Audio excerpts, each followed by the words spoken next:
You're tuned to Evergreen Media Network. I am Cindy Schwartz, and this is the Patient Partners Show. We're on Spreaker as a podcast, so look us up there as well, and also distributed on so many platforms via Spreaker.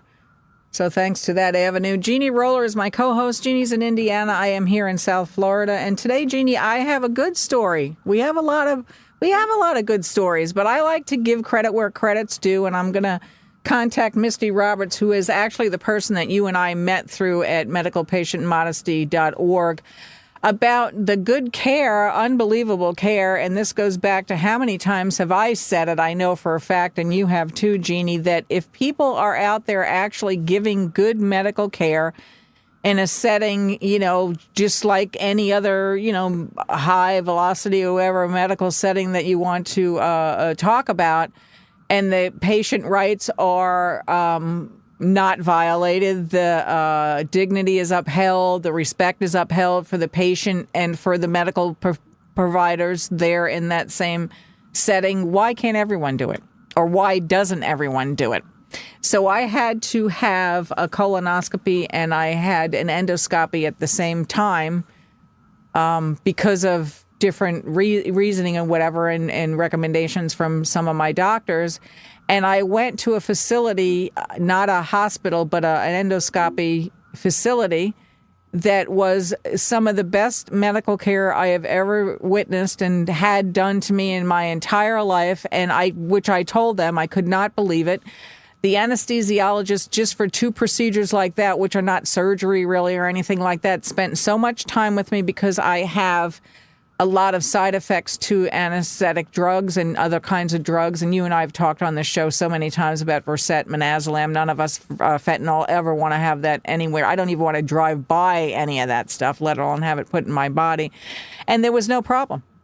The anesthesiologist stood there for at least 15 minutes or more explaining everything to me, telling me that he didn't even have those drugs there in the vicinity. I said, I'm not trying to be mean, but I cannot sign any paper that's anywhere near that stuff. I know what it does to me. He gave me 1 drug and that was it. I said, I've had so many side effects and so many, I don't know if it's allergies or what you want to label it, but just horrific interactions with these drugs, but they've never been isolated. So I really don't know which pinpoint one is the culprit. I know fentanyl for a fact, and I know Versed and Midazolam for a fact, or how high velocity those are and what they do to people. So he said, no, I'm just going to give you 1 drug so that way we know that that's what it is. And he paid particular care to all of the things that I said, as did the nursing staff, as well as my allergic reactions to latex, what a lot of people have. I get blisters and all those kind of things. And I was just blown away. And I'm like, that literally took 15 minutes, which in a lot of these facilities that you and I talk about, and we've interviewed people that have gone there, that's a big deal.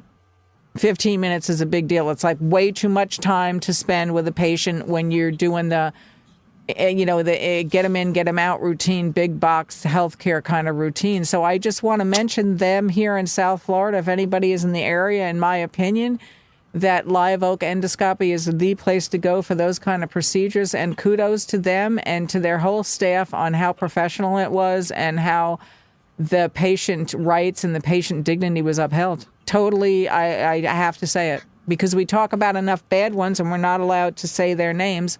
Legally not allowed to say their names. So I like to point people towards places that, in my opinion, where I've been and I've had procedures, that it was very well, and I would recommend it to my mom or my dad or any of those. And I've recommended to at least 5-6 people since a week or so ago when I had the procedure. And they're like, really, it's good to know. And I'm like, absolutely, because we're all on the same page with where do you really go to get good health care. And I applaud the doctors and the nursing staff, the whole medical staff there, that they are taking the time to actually treat you like a patient, like a human being. So I want to say that, Jeannie, in the 5 minutes it took me to say that for our show. But yeah, let's give credit where credit's due. And I'm going to contact Misty Roberts and give her the name and the doctor's names and all of that, the contact information, because she's got an ongoing list nationwide about what places are good to have better care at. And I want to put that on the list. I've given her quite a few that I've gone through, finally found. And I will say, Jeannie, you and I were talking before we went on the air that this place was recommended to me by one of my doctors. And so the doctors know the inside scoop, not necessarily that they can legally, ethically tell you, blah, blah, blah, blah, blah, do not go there. I've never had a doctor tell me that at all. But they will tell you where where in their opinion is the better place to go, and that's where they steer you. So if you can get that one really good doctor, just chat them up and ask them what they would do in the situation for that certain procedure and see what they say. Because of these two doctors that I have, that I really rely on them for good care, that's how I wound up at this endoscopy. And there's not one bad second that I spent there. I was totally impressed with it. So I just want to have that on, a podcast, because we do talk about a lot of the medical care that is not up to snuff. And it's good to know that particular place with those procedures is a place to go to without worry. So, Jeannie, we got like 3 or 4 minutes left. What do you want to talk about? Do you have a good story that you want to add with this one? It's great that you have a doctor that you have trust in. To stay in the healthcare arena, yeah, you have to keep plugging away with it. That's what I tell people. And, some people quit. They don't they go an alternative medical route or non-medical route. I've done acupuncture. I've done physical therapy. I've done different aspects like that. I don't always knee-jerk go to some kind of medical avenue if for surgery-wise kind of thing is what I'm saying.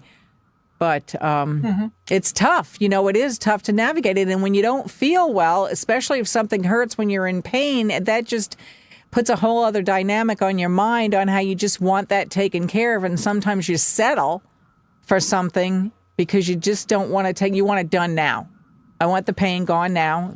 It's not necessarily give me a pill and be done with it. And you don't know what to trust.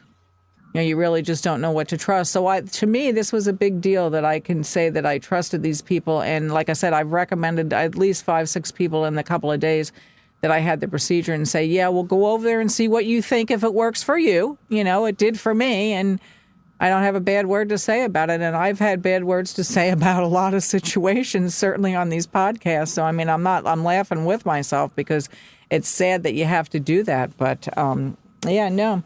And another thing, too, I did hear about a local smaller hospital that has now been taken over by a university facility. And I was talking with one of their LPN nurses today, and I said, well, what do you think about that? Because that university situation has gotten good and bad, reviews, or good and bad, blah, blah, blah, blah, blah. Now, this is a person that's actually on the front lines, as I call it, working in that facility.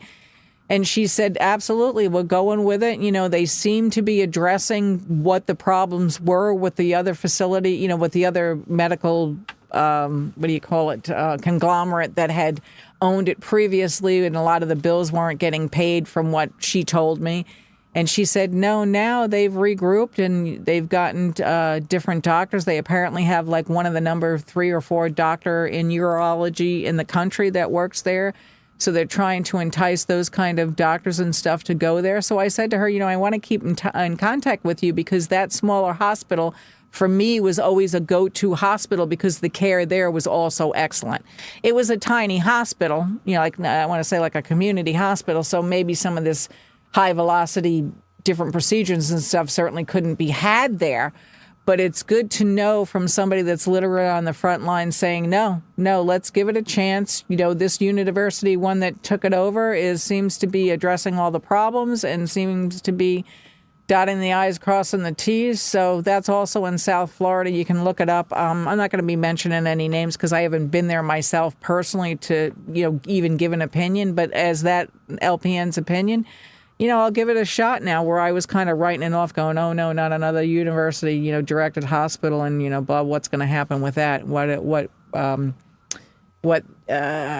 laws and respects and rights and all that are going to get abused or whatever because of some that I've heard at so many those type of hospitals. Anyway, on that note, stay listening to Evergreen Media Network.